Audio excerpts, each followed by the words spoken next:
Hi வணக்கங்க. இன்றைக்கி என் அம்மா வீட்டில் இருக்க மாமரத்தை பார்க்கலாம் வாங்க. இதில் பாருங்கள் எவ்வளோ காய் இருக்குன்னு. அப்படியே கொத்து கொத்தாக தொங்குதுங்க. பார்க்கவே அவ்வளோ ஒரு ஆசையாக இருக்குது. போன சீசனில் கூட இந்த அளவுக்கு காய் பிடிக்கலங்க. இந்த சீசனில் அவ்வளோ காய் பிடிச்சிருக்கு. கவுண்ட் பண்ணவே முடியாது, அவ்வளோ காய் இருக்குங்க.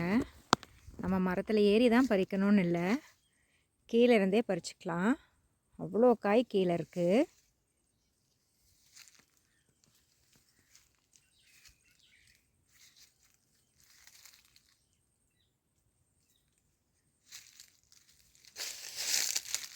பாருங்கள், இதில் ஒரு சில காய் கீழே விழுந்து அப்படியே அழுகி போயிருக்கு செடியில் இருக்கிறப்பவே.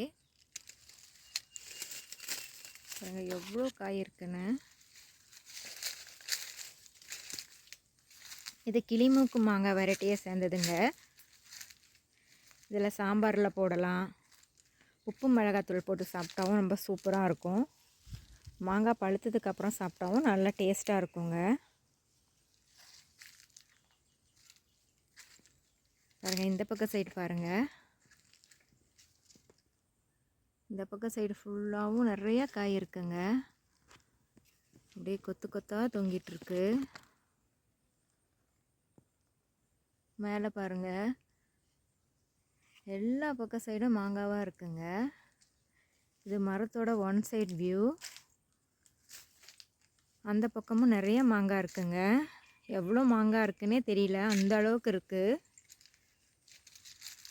மரத்தோட தண்டு பகுதியில் கூட மாங்காய் இருக்குங்க. பாருங்க, யாருக்கெல்லாம் இந்த மாங்காயில் உப்பு மிளகாத்தூள் போட்டு சாப்பிட பிடிக்கும்னு கமெண்ட் பண்ணுங்கள். இதிலிருந்து ஒரு மாங்காவை பறிச்சுட்டு போய் இன்றைக்கி உப்பு மிளகாத்தூள் போட்டு சாப்பிட போகிறேன். Thank you friends.